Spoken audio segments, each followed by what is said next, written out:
ګرانو ملګرو، نن پر یوه بله اختلافي مسله در سره خبرې کوم. سیاسون او سیاستوال دی. سیاسیون پردی عربي کلمه ده، خو سیاستوال زموږ خپله کلمه ده. سیاسیون په 2011 کې هغه مهال دود شوه چې زه په خدمتګار ورځپاڼه کې مرستیال ایډیټر وم. یو لیکوال به د سیاستوال په ځای سیاسیون لیکه. ما به مشر ایډیټر ته ویل چې دا سیاسیون په سیاستوال بدلوه، خو ده چې هغه لیکوال ته درناوی درلوده او هغه لیکوال هم پخې لیکنې کولې، نو سیاسیون یې په سیاستوال نه بدلاوه. ما به همیش دا ورته ویل چې دغه ښاغلی لیکوال چې ښې لیکنې او ښه وړتیا لري، نور خلک یې هغه وړتیا نشي خپلولی، خو دغه نیمګړتیا یې خپلوي، یعنې سیاستوال به په سیاسیون بدل شي. نو د همغه لیکوال د ډېرو هنرونو څخه به چا څه نه وي زده کړي، خو دا سیاسیون کلمه یې ترې زده کړه او هغه هم ناسمه، او اوس په رسنیو کې بلا ډېره دود شوې ده. ګورئ، سیاست چې ده د عربي کلمه ده، یون چې ده بیا عربي رستاړی ده، خو پښتو کې سیاست سره دیوال په یو ځای کولو موږ دا ټوله کلمه راخپله کړې ده. نو ښه ده چې د عربي په ځای خپل پښتو ولیکو. سیاست وایي که یو کس وي، او که جمع وي هم سیاستوال وایي، که بیا مفرد وي وایي سیاستوال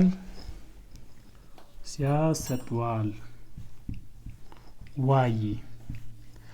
دا که مفرد وي که جمع وي یو شی راځي. خو که تیر مهال وي یا اوښتپیر وي، یعنی مغایره حالت وي، بیا وایي سیاستوال وویل که مفرد وي.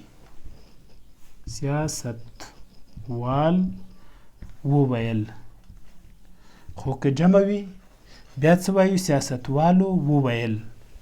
یا سیاستوال په دې نظر دی یا د سیاستوالو دا نظر وو. نو دغسې توپیر سره کولی شو. تاسو که پام وي نږدې یو کال مخکې به طلوع تلویزیون کې سیاستوال پارسي کې به دوی سیاسیون وایي، خو اوس د سیاسیون په ځای څه شی وایي؟ سیاستګر. او جمع څه وایي؟ سیاستګران. دا د کومو هڅو پایله ده؟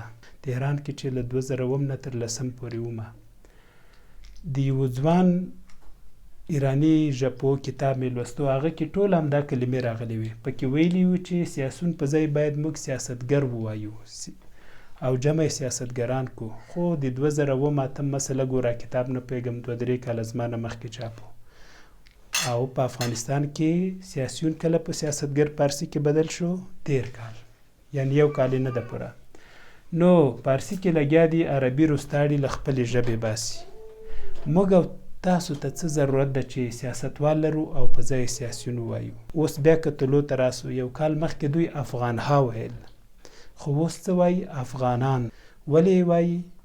ځکه چې پارسي کې بیا هم همغه لیکوال ویل. ممکن دا دوی له همغه لیکوال اغېزمن وي، یا دلته دوی دې ته پام کړی وي چې کومه کلمه ساکښه وي. همداسې پښتو کې چې څنګه قاعده ده، په پارسي کې هم ده چې کومه کلمه ساکښه وي په آن به جمع کوو، او که بېساوي په ونه.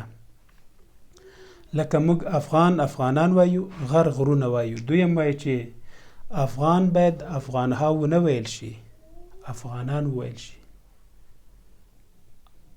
یا مثلا دوی طالبها نه وایي په رسمي یا اصلي ژبه کې، چې کله ادبي لیکنه وي طالبان وایي. د دوی ژبې هم همدا اصول دي.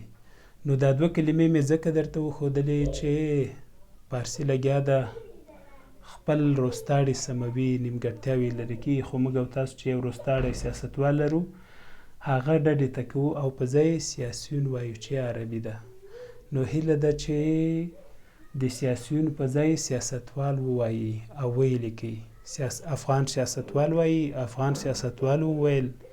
سیاستوال په دې نظر او باور دي، او سیاستوالان کوي مه. مثلا پکتیاوال که یو وي که ډېر وي پکتیاوال دي، کاموال که یو وي که ډېر وي کاموال دي. که کاموالان کوي یا پکتیاوالان کوي، تېروتنه ده. دا ډول نورې کلمې هم دي، لکه لیکوال نه هم لیکوالان مه جوړوئ. که مفرد وي جمع وي، اصلي حالت کې لیکوال ده، او مغایره حالت یا نسبتي حالت کې لیکوال. که مفرد وي لیکوال وویل، که جمع وي لیکوالو وویل.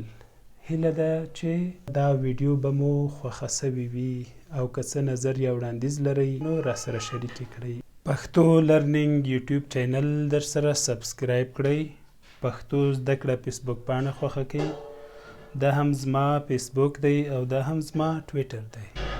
الله مو مل شه.